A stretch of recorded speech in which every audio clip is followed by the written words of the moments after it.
શબ્દોમાં મહેકતી યાદો. પ્રસ્તુત છે આકાશવાણીના ગૌરવવંતા 90 વર્ષની ઉજવણીના અનુસંધાનમાં આકાશવાણીની પ્રસારણ યાત્રાના યાત્રી ભૂતપૂર્વ નાયબ નિયામક શ્રી મનુભાઈ જાનીની દેવાંગ ભટ્ટ સાથેની વાતચીત.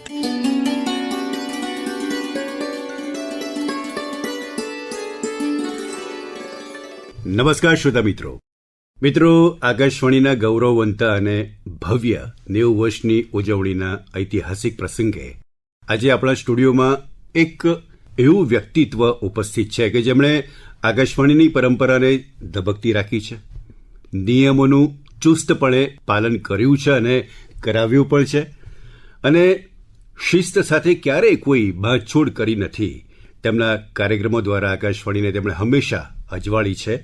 એવા આકાશવાણીના નિવૃત્ત ડેપ્યુટી ડાયરેક્ટર આદરણીય શ્રી મનુભાઈ જાનીનું હાર્દિક સ્વાગત. નમસ્તે શ્રોતાઓ. જાની સાહેબ, આકાશવાણી સાથે આપનું જોડાણ ક્યારે અને કેવી રીતે થયું? 1977ની સાલમાં જ્યારે ભારતના અમુક આકાશવાણી કેન્દ્રો ઉપર વિજ્ઞાન કોષ એટલે કે સાયન્સ સેલ સ્થાપવામાં આવ્યા, એ વખતે આકાશવાણી પરથી સામાન્ય માણસ વિજ્ઞાનના સિદ્ધાંતો, વિજ્ઞાનના નિયમો, ભારતમાં વિજ્ઞાનના વિકાસની કેવી સ્થિતિ છે એ બધાથી માહિતગાર થાય. એ હેતુથી આખા ભારત દેશમાં લગભગ 8 જગ્યાએ વિજ્ઞાન કોષની સ્થાપના કરી.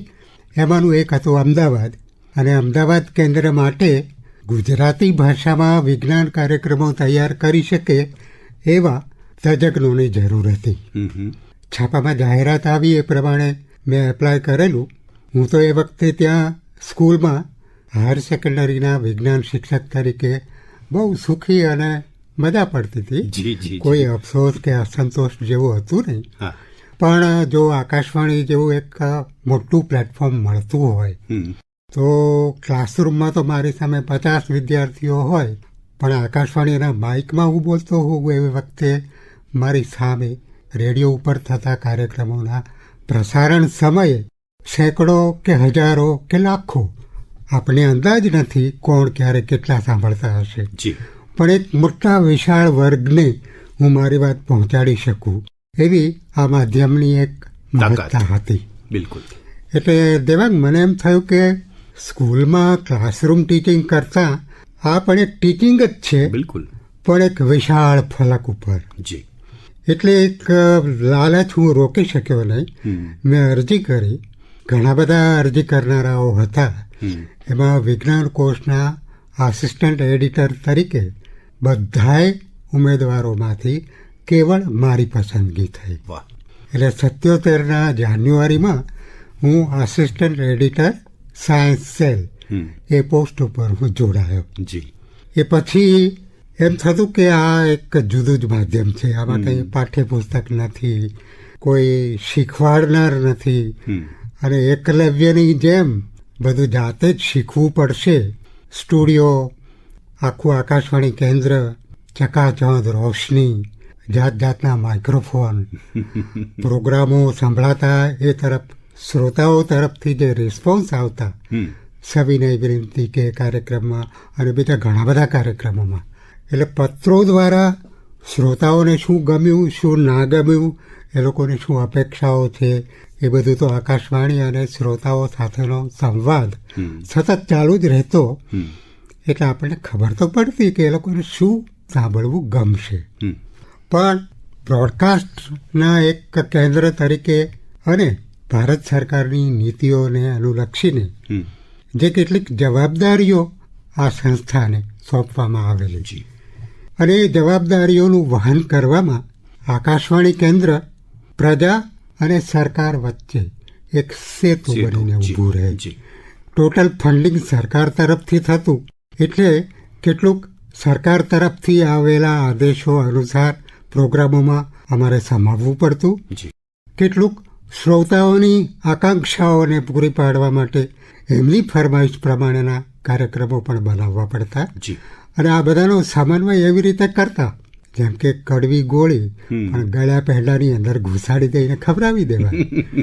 એવી રીતે અમે કાર્યક્રમો કરતા, જેથી એનો શ્રોતાઓમાં પણ સારો રિસ્પોન્સ હતો અને સરકારને પણ એવું હતું કે ના, આ પ્રસારણ કર્મીઓ જે સરકારની નીતિઓ, સરકાર શું કરી રહી છે, પ્રજાના ઉત્કર્ષ માટે, નાગરિકોની સુવિધા વધારવા માટે એવા બધા કાર્યક્રમો આ કેન્દ્ર કરે છે, એનો સંતોષ દિલ્હીની સરકારને પણ હતો. પછી કેટલાક રિપીટ બ્રોડકાસ્ટ હોય, કેટલાક જૂના ખજાનામાંથી ચૂંટી કાઢેલા કાર્યક્રમો હોય, અને એ બધાનું સંમિશ્રણ કરીને અને આધુનિક પ્રવાહ પ્રમાણેના સાંપ્રત જે બનાવો બનતા હોય એને અનુલક્ષીને ઘણા બધા કાર્યક્રમો કરવા પડતા. અને એ રીતે શ્રોતાઓમાં આકાશવાણીનું અમદાવાદ કેન્દ્ર ઘણું બધું લોકપ્રિય બનેલું. દુલાભાયા કાગ, આમ તો સૌરાષ્ટ્રના વતની, રેકોર્ડિંગ મોટે ભાગે રાજકોટ ઉપર, પણ એ મેળવીને અહીંથી આપણે વગાડતા ત્યારે લોકો ખુશ થતા. શ્રોતાઓને એમ લાગતું કે દુલા કાગના કંઠે ગવાયેલી આ ચારણી શૈલીની રચનાઓ અદ્ભુત છે, સાચવવા જેવી છે. પછી ગાંધીજીનો અવાજ હોય, નેતાઓના અવાજો હોય, જવાહરલાલ નહેરુનો અવાજ હોય, એ બધાનો સંચય આપણી લાઇબ્રેરીમાં ખૂબ સારી રીતે થતો. બિલકુલ. જોકે અત્યારના જેવા કમ્પ્યુટર્સ, હાર્ડ ડિસ્ક ને એવું બધું એ વખતે નહોતું. રેકોર્ડિંગ મોટે ભાગે ગ્રામોફોન ડિસ્ક ઉપર થતા. પછી નવા સુધારા પ્રમાણે મેગ્નેટિક ટેપ ઉપર એનું રેકોર્ડિંગ થવા લાગ્યું. પણ એમાં પ્રોગ્રામોમાં સુધારા કરવા, એમાંથી બિનજરૂરી ભાગ કાઢી નાખવા, સંગીત ઉમેરવું, કેટલાક સાઉન્ડ ઇફેક્ટ્સ જેને આપણે કહીએ એવા અવાજો અંદર ઉમેરવા, આ બધું થોડું અઘરું અને અટપટું કામ હતું. અત્યારે કમ્પ્યુટર્સને બધાને કારણે આ બધી વિધિ કે આ બધી પ્રક્રિયા ખૂબ જ સહેલી થઈ ગઈ છે. પણ તેમ છતાં મહેનત લઈને બને એટલી ચોકસાઈ એમાં આવે એવા પ્રયત્નો આપણે બધા કરતા. હું તો વિજ્ઞાન વિભાગમાં હતો, એટલે વિજ્ઞાનને લગતા વિષયોના જુદા જુદા કાર્યક્રમો શ્રોતાઓ સમજી શકે, સાંભળીને અમલમાં મૂકી શકે એવી સરળ ભાષામાં, કોઈ આદેશ કે ઉપદેશ આપતા હોય એવી રીતે નહીં, પણ ફ્રેન્ડલી વેમાં એમની સાથે વાત કરતા હોય તેવી રીતે, એમની ભાષામાં, એમના લેવલ પર નીચે આવીને આપણે કંઈક વાત કરીએ તો એ લોકોને લાગે.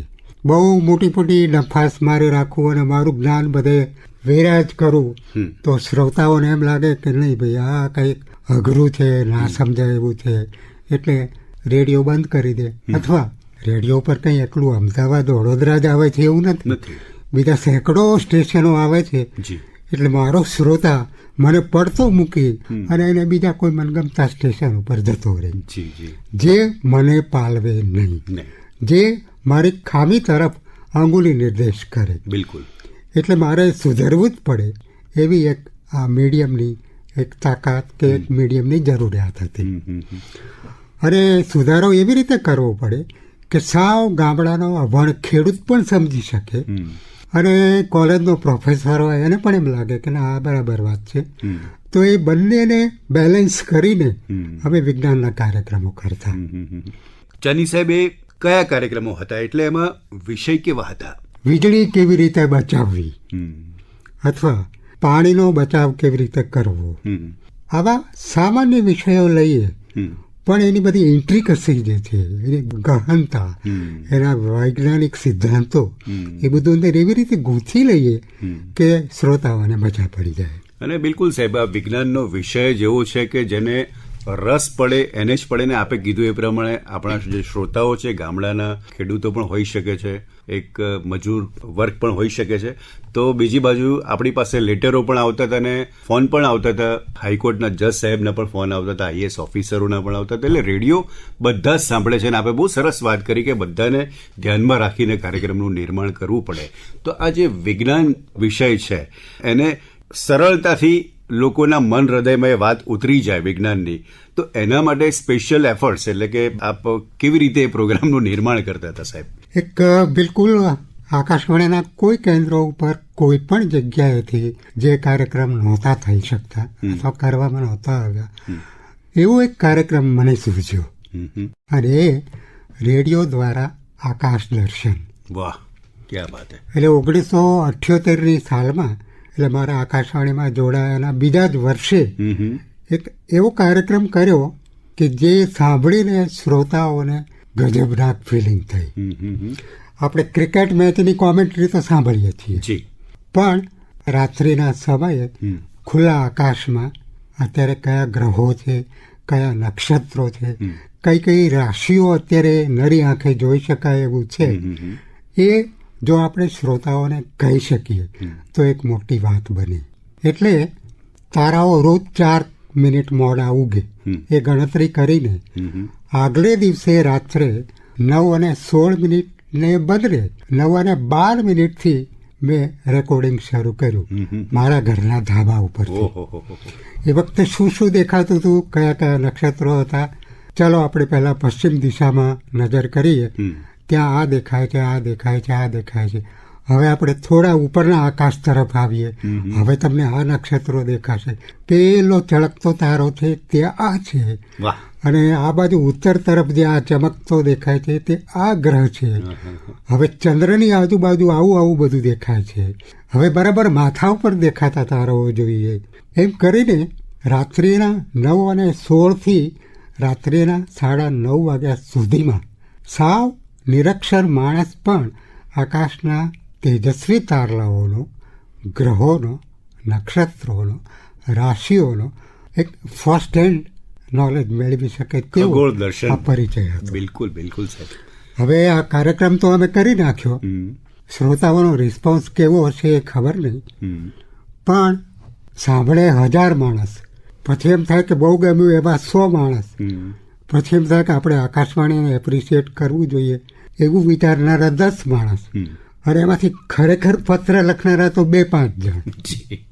આમ છતાંય લગભગ 750 પોસ્ટકાર્ડ, અંતરદેશીય એવું બધું આવ્યું, જેમાં રેડિયો દ્વારા આકાશ દર્શન કાર્યક્રમના એ લોકોએ ભરપેટ વખાણ કર્યા હતા. જી.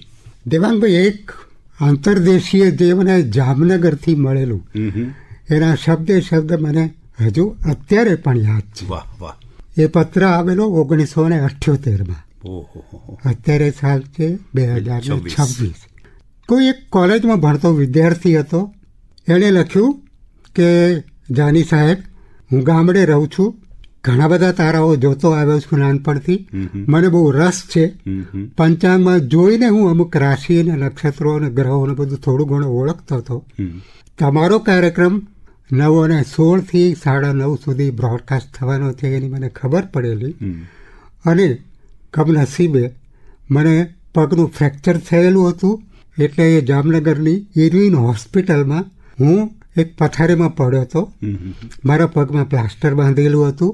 પગની સાથે દોરી બાંધીને એક ગરગડીમાં થઈને વજન લટકાવેલું હતું. એટલે મારા ઓશિકે ટ્રાન્ઝિસ્ટર રેડિયો હતો ખરો, પણ એ લઈને હું ધાબે જઈ શકું એવું નહોતું. છતાં 9:16 અમદાવાદ વડોદરા કેન્દ્ર મેં ચાલુ કર્યું. મેં આંખો બંધ રાખી તમારો આખો કાર્યક્રમ સાંભળ્યો. 9:30 સુધી મેં એક તારાઓ જોયા. ક્યા બાત હૈ, ક્યા બાત હૈ. ઇરવિન હોસ્પિટલના ઓર્થોપેડિક વોર્ડની ઉપરથી આ ધાબુ જાણે કે ખસી ગયું હોય, અને હું ખુલ્લા આકાશ નીચે હું સૂતો હોઉં એવો અનુભવ આ તમારા કાર્યક્રમમાંથી મને થયો. એટલે એ સાહેબ એક તાકાત છે તમારે. એ જે કાર્યક્રમ તમે રજૂ કર્યો હશે એ વખતે, જે દર્દી છે એ પેશન્ટ એના બેડ ઉપર પડેલા છે, એમની પાસે કોઈ એવું છે નહીં કે બહાર જઈને તારા દર્શન કરી શકે, છતાં પણ એણે વિઝ્યુલાઇઝ કર્યું. એક શબ્દ ચિત્ર તમે જે એમને કીધું કે આ સમયે આ તારો અહીંયા હશે, ને એ બધું એણે આંખો બંધ કરીને પિક્ચર એની સામે આવ્યું. અને એ જ આ કાર્યક્રમોની અને આપની સાહેબ જે નિર્માણની તાકાત છે. તો આ સિવાય બીજા કયા કયા કાર્યક્રમો આપે બનાવ્યા? ઘણા બધા કાર્યક્રમો. વિજ્ઞાન સિવાયના કાર્યક્રમમાં પણ અમે ચંચુપાત કરતા, એમ કહો ને. એટલે પણ દેવાંગ, આકાશવાણીના નાટકોની એક વિશેષતા છે. જી. તમે કોઈ ફિલ્મમાં જુઓ તો એનો હીરો કે હિરોઈન, એનો ચહેરો તમારી નજર સામે પડદા ઉપર હોય તે, પણ આકાશવાણીનું નાટક તમે સાંભળો એ વખતે હીરો દરેક શ્રોતાની કલ્પના પ્રમાણેનો હોય, અલગ અલગ હોય છે. બિલકુલ. વિલન દરેક શ્રોતાના માનસપટ ઉપર જે શબ્દ ચિત્ર ઊભું થયું હોય તે પ્રમાણેનો હોય.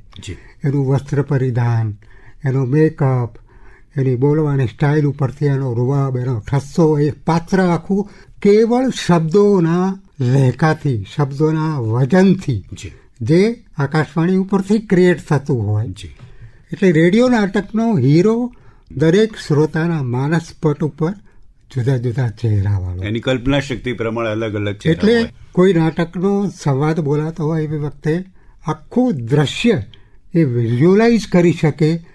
ભલે ને રેડિયો સામે નજર નાખે તોય કશું દેખાવાનું નથી, પણ સાંભળીને એ પોતાનું પાત્ર કલ્પી શકતા હતા. એટલે એક વોઇસ એક્ટિંગ અને જે એ અવાજ દ્વારા જે અભિનય કરવાની વાત છે આમાં, તો એ જમાનામાં સાહેબ એ લાઈવ બ્રોડકાસ્ટનું પણ એક અલગ મહત્વ હતું. તો એ આખું કેવી રીતે આપ લોકો હેન્ડલ કરતા હતા એને? કારણ કે લાઈવમાં તો જરાય આગુ પાછું ચાલે નહીં, સમય પ્રમાણે શરૂ થવું જોઈએ. રેડિયો છે, સમય પ્રમાણે જેનું પૂરું થવું જોઈએ, વચ્ચે ગરબડ ના થવી જોઈએ. તો એવા કોઈ અનુભવોની વાત કરો સર. એમાં જો મુખ્યત્વે તો રિહર્સલ જે છે જી એ ખૂબ સારી રીતે કરવા પડતા. પછી આલિયા માલિયાને માઇક્રોફોન સામે લાવી નહોતા શકાતા. બિલકુલ.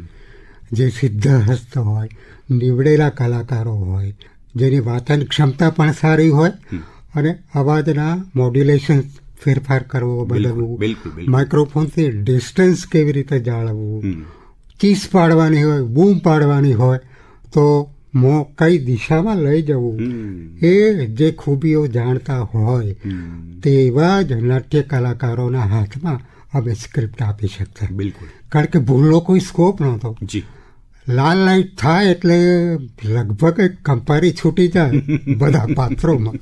હાથમાંની સ્ક્રિપ્ટ ધ્રુજવા મળે, ડાયલોગો ભૂલી જાય, પેજ આમ આગુ પાછું થઈ જાય. પણ છતાંય એક પણ ભૂલ વગર જી નરોત્તમ શાહ, રમેશ ભટ્ટ, દામિની બેન એવા સંવાદો બોલે અને વાંચવામાં કોઈ ભૂલ થઈ ગઈ હોય ને તો સામેનું પાત્ર એ ભૂલ સુધારી લે. એટલે વિક્ષેપ ન પડે એવી રીતે નાટક તો આગળ દોડતું જ રહે. સાઉન્ડ ઇફેક્ટ એક જુદેથી નહોતા કરી શકતા, પણ અહીંયા જ નગારા વગાડે, અહીંયા જ પેલું સપ્તરંગ, પેલું કે સ્વર તરંગ કે સુર તરંગ એટલે જે આર્ટિસ્ટો માઇક્રોફોનની સામે ડાયલોગ બોલતા હોય ને બાજુમાં જ સંગીતકારો બધા બેઠા હોય, સાઉન્ડ ઇફેક્ટ હોય અને એ સંગીત પણ બેકગ્રાઉન્ડ જે મ્યુઝિક ચાલતું એ પણ બેઠેલા હોય અને બધું લાઈવ ચાલે. નાટકની એમ મજા હતી. નભોવાણી કરીને એક આપણું મેગેઝિન આવતું હતું, તો એ વિશે થોડી વધુ વાત કરો. કારણ કે એ આકાશવાણીનો આઈનો હતો, અરીસો હતો, એવું કહીએ તો પણ ચાલે. બરાબર. એમાં શું છે કે આકાશવાણીના કયા કાર્યક્રમો ક્યારે બ્રોડકાસ્ટ થવાના છે એની આખી રૂપરેખા. અત્યારે તો રોજ સવારમાં જે મોર્નિંગ ડ્યુટી અનાઉન્સર હોય, આખા દિવસના વંદે માતરમથી જય હિન્દ સુધી એ આખું જે પેકેજ છે એ આખું બધું વાંચી સંભળાવે છે. પણ એ દિવસોમાં તો અગાઉથી પોસ્ટમાં નભોવાણીના ગ્રાહકો મુખ્ય કાર્યક્રમો હોય, કયા દિવસે કેટલા વાગે શું આવવાનું છે એ બધા જ કાર્યક્રમોની વિગતો એ લોકો મેળવી શકતા. નાટકની વાત કરું છું ત્યારે અમને એક પોષની રાત કરીને એક નાટક કરેલું, એ બહુ યાદ આવ્યું. હું, સાદિકભાઈ, તુષાર, અમે લોકોએ એક પ્રયોગ કર્યો કે સ્ટુડિયોમાં રેકોર્ડિંગ કરવાને બદલે આ નાટક આપણે એકચ્યુઅલ ખેતરમાં જઈને રેકોર્ડ કરીએ. જી બિલકુલ. પોષની રાત મુનશી પ્રેમચંદની એક બહુ સરસ હિન્દી ઉર્દુ નવલકથા પૂસ કી રાત, એનો ગુજરાતી અનુવાદ કર્યો. તુષારે એને કાઠિયાવાડી ભાષામાં બધું આખું ગોઠવ્યું, સ્ટુડિયોમાં રેકોર્ડિંગ કર્યું, બ્રોડકાસ્ટ પણ કર્યું. પછી શ્રોતાઓની ફરમાઈશ તો આવી કે આ નાટક અમારે બીજી વાર સાંભળવું છે. એટલે અમે એ જ કલાકારોને લઈને ખેતરમાં ગયા. હું સરખેજ રહું છું, તો સરખેજથી લગભગ 7-8 કિલોમીટર દૂર સાબરમતી નદીના ભાઠામાં અડધી રાત્રે જ્યાં જ્યાં શિયાળિયાઓ બોલતા હોય, ખેતરોમાં જુદા જુદા અવાજો આવતા હોય, એ બધા એકચ્યુઅલ કુદરતી અવાજોની વચ્ચે અમે ત્યાં કલાકારને લઈ ગયા. અને પોષની રાતમાં જબરો નામનો એક કૂતરો અને પેલો ખેડૂત, એને ધાબળો નથી મળતો, એની જે વિડંબના, એની વેદના, એ ઠંડીમાં થરથર ધ્રુજે છે કે આ વખતે તો નહીં, પણ આવતા પોષ મહિનાની રાત માટે હું ધાબળો ખરીદી શકું એટલી બચત હું જરૂર કરીશ. એ બધા સંવાદો એ બોલે છે, એનું જે કંપન છે અવાજમાં એ બરાબર આવે. એટલે માટે અમે જે પાત્ર જેને આપણે ડાયલોગ બોલવા માટે લઈ ગયેલા એના ઉપર અમે ઠંડુ પાણી છાંટ્યું ખેતરમાં. એ આટલી ઠંડીમાં અને એ આટલી ખરેખર એ તો ધ્રુજી ઉઠ્યો. Oh my God. તાપણું સળગાવેલું, એમાં કડકડ કડકડ પેલા લાકડા બળવાનો અવાજ આવે અને પેલો ધ્રુજતા અવાજે એ આખા સંવાદો વાંચે. વાહ, વાહ. એ એકચ્યુઅલ રેકોર્ડિંગ કરી અમે સ્ટુડિયોમાં લાવેલા અને એ પછી ગોઠવેલું. જી.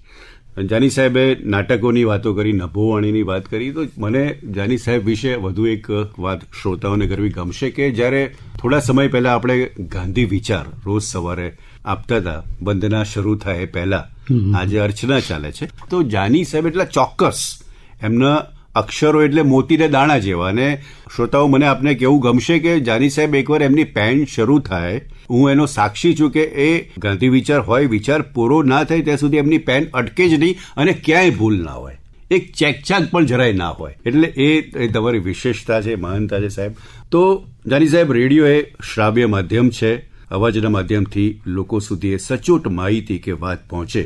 ખાસ નિર્માણમાં એ સચોટ માહિતી માટે અમે રેડિયો તો જાણીતો જ છે, એની વિશ્વસનીયતા માટે. તો એના માટે ખાસ શું ધ્યાન રાખતા હતા? એક જ વસ્તુ છે હા, કે શ્રોતાઓ સમજી શકે તેવી જ ભાષાનો ઉપયોગ કરવો જોઈએ. બિલકુલ. આંકડાકીય માહિતી બીજા પ્રિન્ટેડ માધ્યમમાં ઠીક છે, છાપામાં કે મેગેઝિનમાં બરોબર છે, પણ રેડિયો ઉપરથી તમે 25.36 ડિગ્રી એવું બધું બોલો તો એ ના ચાલે. તમે એ લોકોને એપ્રોક્સિમેશન આપો. જી. 10 ગ્રામ આ વસ્તુ લો એવું કહેવાના બદલે ચપટીક લો, મુઠ્ઠી લો. જી. જે રીતે પેલું ORS માટેનું છે ને, ચપટી મીઠું, મુઠ્ઠી ખાંડ. એટલે આકાશવાણીના કાર્યક્રમોમાં શ્રોતાઓ જે યાદ રાખી શકે, જે સમજી શકે એવી જ રીતે કાર્યક્રમો આપવા જોઈએ. જી. કોઈ પાઠ્યપુસ્તકની ભાષા ના ચાલે. ના ચાલે. તમારી વિદ્વત્તા તમે અંદર ઠાલવવા માંગતા હો તો ભાઈ ઉભા રહો. આ માઇક્રોફોન એના માટે નથી. જાની સાહેબ, આકાશવાણીએ હંમેશા સંસ્કાર સિંચનનું કામ કર્યું છે, ભાષા શિક્ષણનું કામ કર્યું છે, સમાજ ઘડતરનું એક કામ કર્યું છે. તો એના વિશે થોડો વધુ પ્રકાશ પાડો સાહેબ. એક તો રેડિયોની ક્રેડિબિલિટી એવી છે કે આ વસ્તુ મેં રેડિયોમાં સાંભળી છે, એટલે કદી ખોટી ના હોઈ શકે. જી. એ શ્રોતાઓમાં આ જે વસ્તુ જે ઊભી થઈ છે, રેડિયો પ્રત્યેની શ્રદ્ધા, રેડિયો પ્રત્યેનો એનો વિશ્વાસ, એનો ભરોસો, એ કંઈ એમનેમ નથી જાગેલો. વર્ષોની, દાયકાઓની મહેનત, એ પ્રમાણેના પ્રોગ્રામો શ્રોતાઓને સતત આપ્યા કર્યા, ત્યારે શ્રોતાઓમાં આ ક્રેડિબિલિટી ઊભી થઈ. જી. એ કમાણી છે આકાશવાણીની.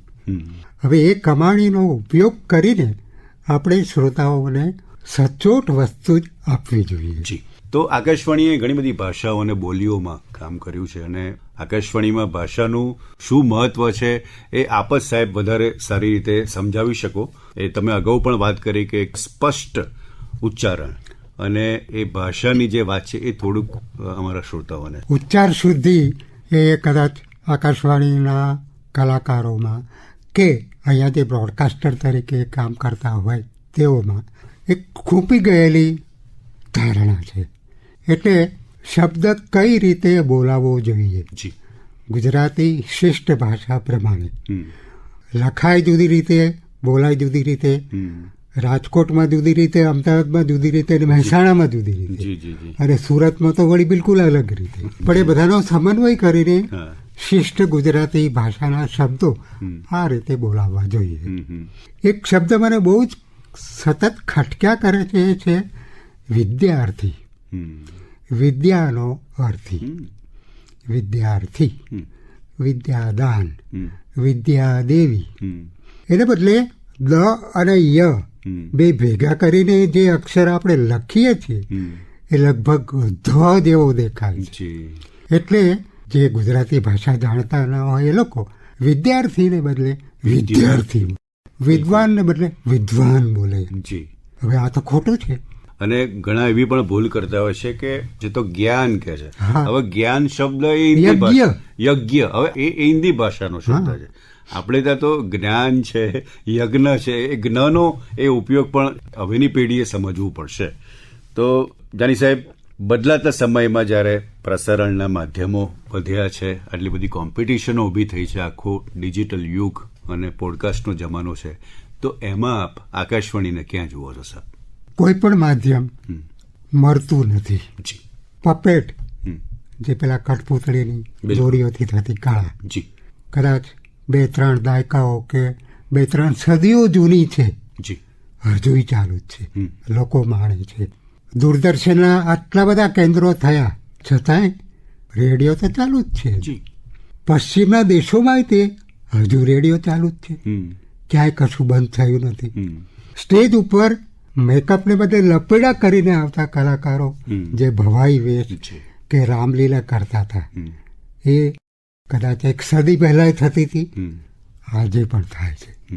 કશું મળતું નથી.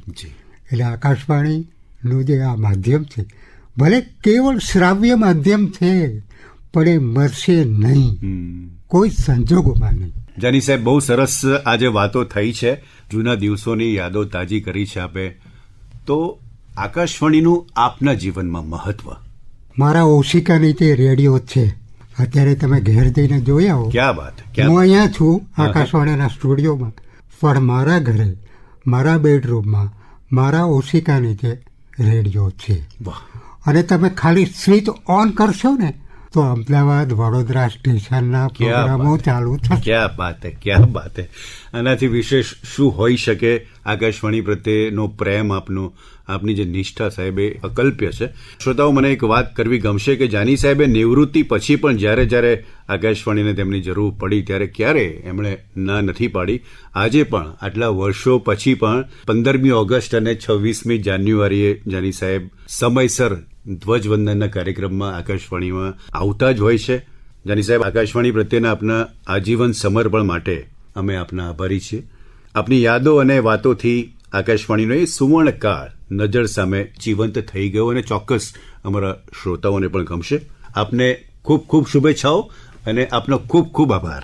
દેવાંગ, જ્યારે પણ આકાશવાણીના દરવાજામાં દાખલ થવું ત્યારે એક રોમાંચ થાય છે, હજુ આજે પણ, જી, કે આ મારી સંસ્થા છે, જી જી જી સર, આ મારો હક છે, અહીંયા હું ફૂલ્યો ફાલ્યો, આ સંસ્થાએ મને કીર્તિ અપાવી.